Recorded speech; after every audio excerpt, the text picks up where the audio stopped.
The psychologist's fallacy is a fallacy that occurs when an observer assumes that his or her subjective experience reflects the true nature of an event.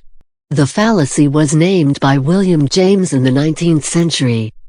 The great snare of the psychologist is the confusion of his own standpoint with that of the mental fact about which he is making his report. I shall hereafter call this the psychologist's fallacy par excellence. Some sources state the psychologist's fallacy as if it were about two people, the observer and the observed, rather than about one observer and a fact.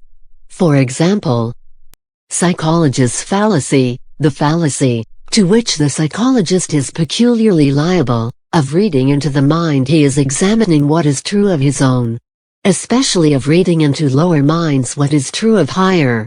A danger to be avoided known as the psychologist's fallacy.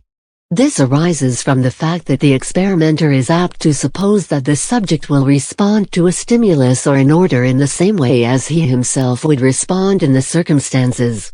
In this alternative form, the fallacy is described as a specific form of the similar to me stereotype. What is unknown about another person is assumed, for simplicity, using things the observer knows about himself or herself. Such a bias leads the observer to presuppose knowledge or skills, or lack of such, possessed by another person. For example, I, or everyone I know or most people I know, don't know very much about chemistry. Therefore I can assume that this other person knows very little about chemistry.